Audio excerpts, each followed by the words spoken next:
So I just thought I'd show you what I'm doing in this phase.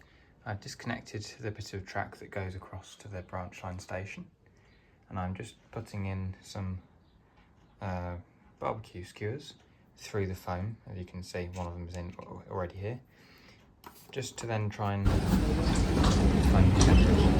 in one, so it's easier to move. So I'll stick some of those in and I'll show you how it's gone. I've made some progress since the last section of video. All of these sections of foam are now pinned together with the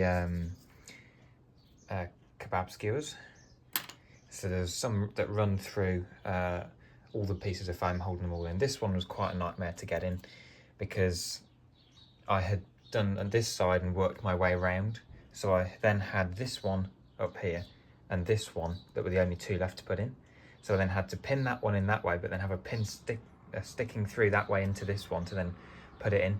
A bit complicated in how it all went together, but it's all there now. If there's any background noise, I do apologise, but I have opened the window with how warm it is in the loft at this time of year. So, what I've also done with the foam, as you can see, it's a lot smoother. That is just with using some sandpaper and a quite abrasive file, just to smoothen out, and as you can see there, smoothens out the banks a bit more, making it a bit nicer and smoother. And I've also cut this section, and you can see on the edge there where the skewers are going through and holding that bit of foam into the rest. I'll show you how effective it is in a minute. But yeah, so as you can see there, it is incredibly smooth now. But you can see the difference between these sections here that haven't been sanded down to these that have. I didn't think it would make much of a difference, but I'm quite glad that I've done it. So I'll just end this section of video and I'll show you what it looks like with all those skewers going through. So back again. So this section of the bridge removes quite nicely from the foam. I'm not sure if I've shown you that before, but I've cut the bridge so it slots in nicely, so if I need to it can be taken out at the moment. When the layout's further state down the line, then it will be probably permanently stuck in. But anyway, so all these walls are about to fall over, but never mind. With all of those skewers, that means that this, here we go, that's a bit better. This is now one section, pretty much. And as you can see, they're holding it from one end of it. I'm surprised myself as to how sturdy, just putting a few skewers through the foam. That's going to make it much easier if I want to paint this or add scenery to it, especially in the nice weather. I can take this whole section, if I want to, outside, put paper mache on it, paint it, and then start putting the scenery on it, rather than necessarily having it up in the loft and getting scorched with how warm it is. But anyway, this is more of a test idea as well, just to see how effective it was using the skewers. And as you can see, with how sturdy it is, it's worked quite well. But my idea was, with how the skewers have gone through that, I'm going to do something similar for the foam that covers this section over here. So it's going to then have, I've got a bag of the foam here, so I'm going to then have it, so this panel here is going to be two different panels. So it can be a panel at the back and a panel at the front that then lift off if ever I get any locos stuck on the tracks or derailments, or in general if I just need to access the tracks for maintenance and cleaning. So anyway, now I'm pleased with how the foam's gone over there. I'm going to start arranging some of the blocks from that bag up here, and then start pinning them together so I've got a rough shape and idea. This hillside is going to be taller than the hillside that I've just shown you, purely in the fact that I want it to have a lot more elevation, almost as if it's a lot steeper of a bank as well. Because my idea is I'm going to build an old village section up here with a castle. So I'm going to have like the ruins of a castle, and then with kind of like a village basically built inside of a castle, but it's been upkept. So you're going to have some like Tudor style buildings in there with the wood effect. I've got a few of the kits for that. So like I think it's the Hotel Wednesday, I haven't got it yet, but that's something I'm thinking of having inside the castle. But yes, then that's what I'm planning on for this section here. And as you can see, I have got a few more of the pieces of hard standing. This loco isn't on any tracks, that's just been placed there. But you can see kind of the layout that I'm going for, with the shed over the top here and the fueling lines of these two lines here. And here you can see one of my new locos. It's a Class 92. I got this at Key Model World from the Revolution train stand, and I got it out of the box when I got home, tried to run it, and there was a problem with it, that it only ran one way, and it wasn't it kept stopping and juttering. So I emailed Revolution Trains, and very quickly, not a problem, they said send it back, we'll sort it.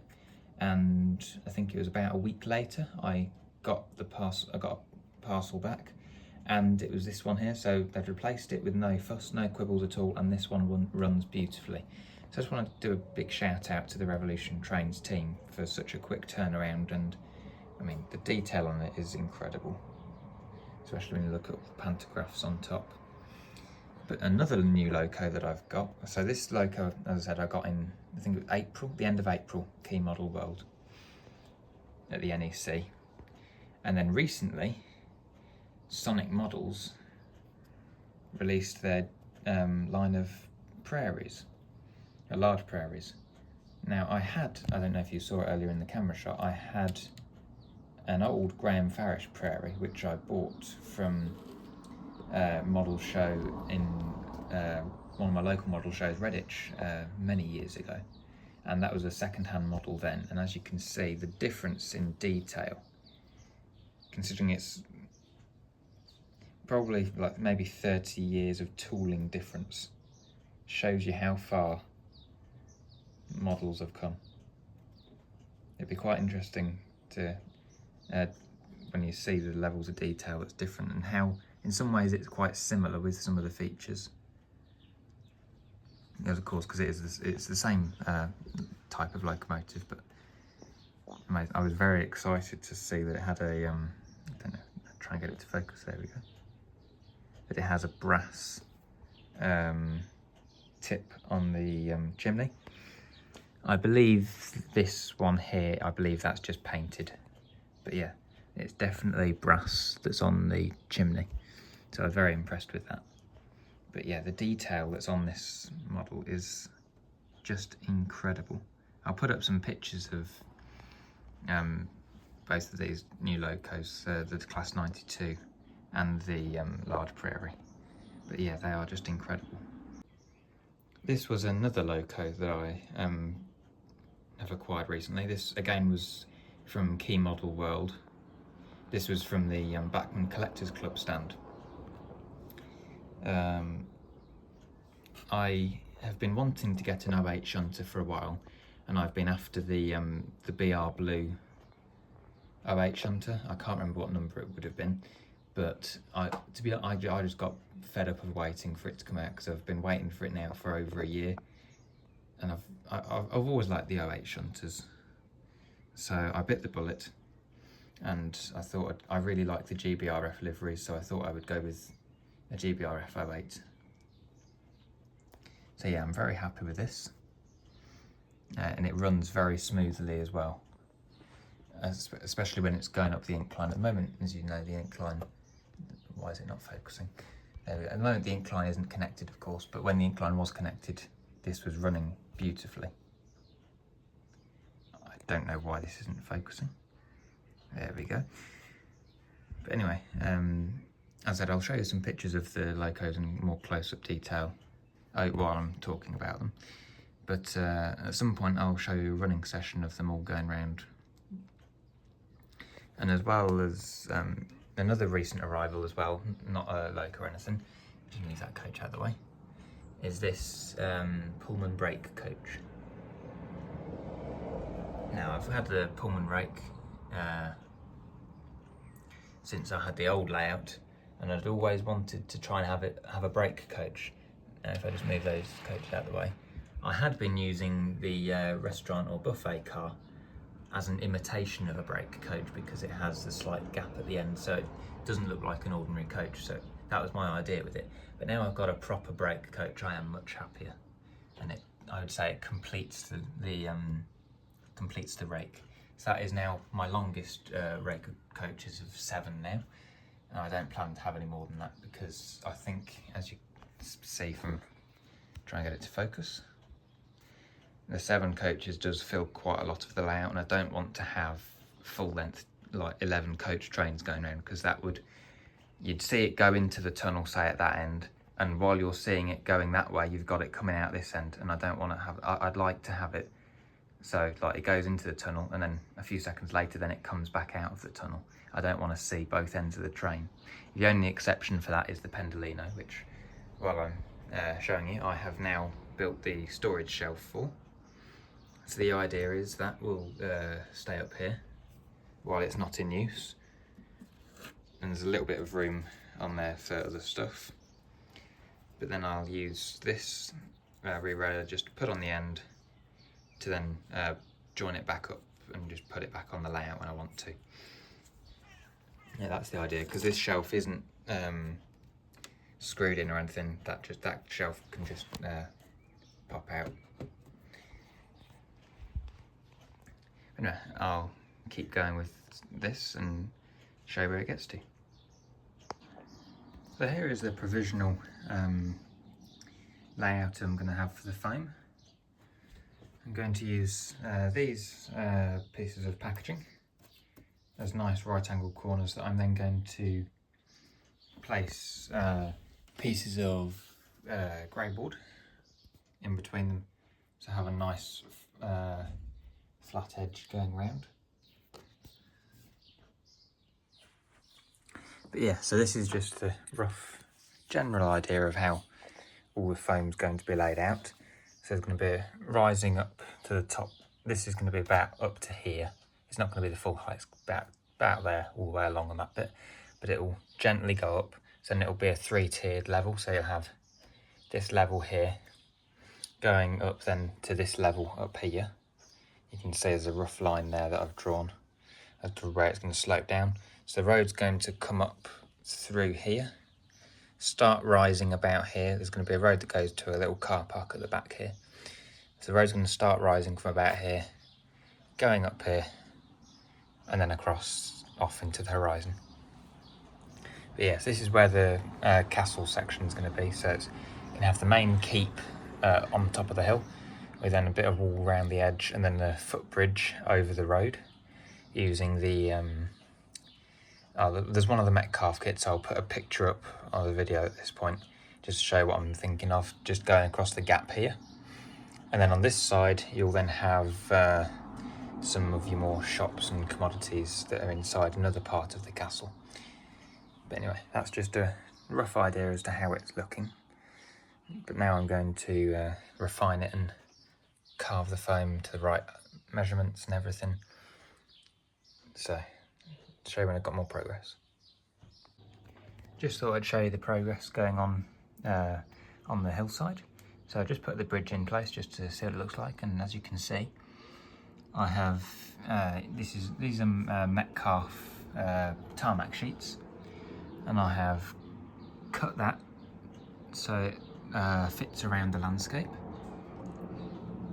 So you've got the main road that goes through. Some of this will be cut off and it'll be footpath, that will be dealt with later on this side. But for now I just wanted to get this, the hilltop really ready. So as you can see, I started preparing what these will be parking bays. So if I just put a vehicle there, for example, that one's a little bit long, so that's better. That's the sort of size vehicles that are going to be parking there. So I've got a rough estimate, a rough line as to where parking lines are going to go, and what I'm going to use is probably some thin masking tape and a bit of white ink or paint to put the lines on. And then round here I'm going to have a footpath going up this side, and then this area will all be footpath round here to the entrance, with a footpath round the side of the building there. And I've also got a little bit of tarmac out the back, and there's going to be a couple of bins here, so they can come out the back, put some bins around, and then of course path goes around the side so they can wheel the wheelie bins out to the front, ready for them to be collected. But yes, that's how it's going so far. I'm not sure necessarily what's going to happen with this section. It might get rounded off, or it might get cut so it's literally just the road that goes along and that's it, for example. So I might cut out that triangle there like that, or as I said, I might just round the edge like I've done over here, but we'll see how it goes. So this is another new arrival to the layout. It is a cross-country HST and made by Dapple. I've been waiting for this model to come into stock for a while, and when I saw that it had come in stock, it was around the same time as the large Prairie. So a few days after I'd bought that, I bit the bullet and decided to purchase this, because this is one that I've always wanted on the layout, but as I said, I've just been waiting for it to come into stock. This is another addition to the fleet. It's a Princess Coronation class, City of London, in BR Crimson with Lake Crest. This is the box deep end of the box. I bought it as a pre-owned model, but it was sold as near mint, or almost pretty much brand new condition. It runs beautifully, which I'll show you in a minute, but I have one problem with it, and that is here, if I can get it to focus properly. It has a lot of droop on the coupling, and as you can see, when it couples up to things, as it's going round, it uncouples very easily and doesn't stay. And because the layout has a slight incline as it goes up that way, it gets to about here, and then it uncouples from the coaches. So I'm wondering if anyone had any advice on how to fix that, and if they do, I'd be most grateful. So just leave any suggestions about that in the comments section below. You might also have seen in that quick flick round to the right another locomotive which I've made as a recent purchase, and that is this Class 66 by Graham Farish. The Coronation class is also a Graham Farish model. The 66 is in an EWS livery. I've been looking at one for a while and decided I would get this one, as I was tempted to get the new Revolution Trains Class 66, but this, like the Coronation class, is a pre-owned loco, and it cost quite a lot less than the Revolution Trains one would. I already have a Revolution Train 66 on pre-order anyway, so I mean, I have my other two Class 66s, this one here and one of the ones in the storage box in there, and they both run beautifully. They're both Graham Farish ones, so I was quite happy with this. This runs really nicely as well.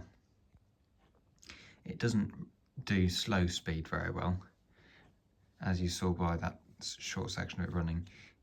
The controller turns quite away before it starts moving, and when it does start moving, it's not going, doesn't gradually accelerate, it's quite a sudden jolt, but that's not too much of a problem for me.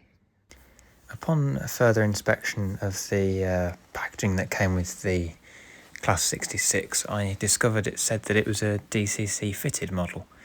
Online it said it was just DCC ready, so I hadn't thought anything of it. So I opened it up, and in fact was this Rails of Sheffield, I believe it's Rails of Sheffield, DCC chip.